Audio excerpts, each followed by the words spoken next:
the bill was signed, we knew what they were trying to accomplish with the end result. What we didn't know were all the details about how the end result would be administered.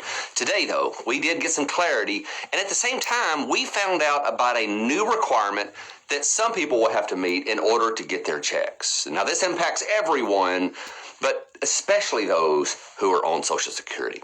So before we jump into this new requirement they've rolled out, if you're new here, be sure to subscribe and hit that notifications bell so you don't miss anything I publish. There's still a lot of information to come out about the stimulus package, and as soon as I find out, I'll release a video on it. Now, once this bill was finalized, it was clear that your 2019 tax return would be used to determine if you are eligible for one of the stimulus checks. If you didn't file a 2019 tax return, it would be based on your 2018 tax return. Now, that's very clear in the language of the bill. But then things got a little bit murky. The bill said that if someone did not file a tax return in 2018 or 19, the IRS should use information in Social Security documents like the SSA 1099.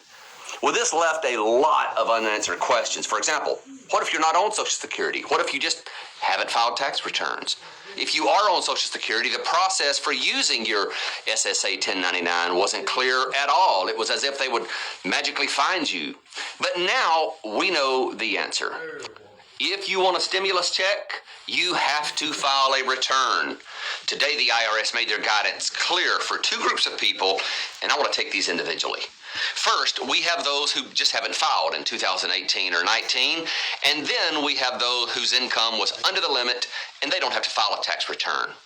And then at the end of the publication, they answer the question, how the IRS know where to send my payment? And I'm going to cover that as well, because that's some good clarification that we've been waiting on.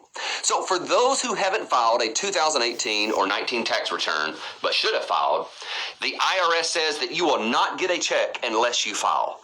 Specifically, they say, the IRS urges anyone with a tax filing obligation who has not yet filed a tax return for 2018 or 19 to file as soon as they can to receive an economic impact payment.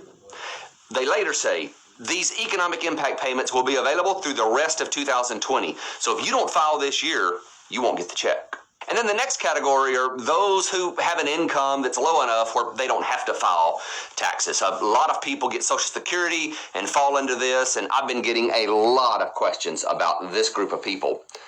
These individuals will also have to file.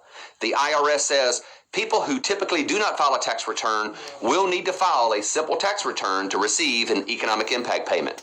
This may not be a full-blown tax return, as they say it'll be a simple return, that's their words, to provide information including your filing status, number of dependents, and direct deposit bank information. Now, that information, when it's available, is going to be posted at irs.gov/coronavirus. Now, they also finally answer the question of how will the IRS know where to send my payment?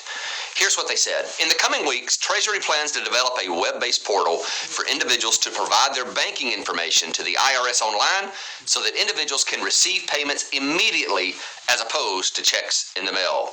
So it appears that paper checks won't be happening, but everything instead is going to be direct deposited, and you're going to have to go to the web portal to give them your bank information. Now, as this develops, be sure to continue monitoring the IRS website. This is where they'll have the links to the simple return and the portal to give the IRS your direct deposit information. That specific page you need to look for and bookmark is irs.gov/coronavirus. And down in the description, I'll put that link in, as well as some other helpful links to help you stay on top of these evolving rules. Thanks for watching.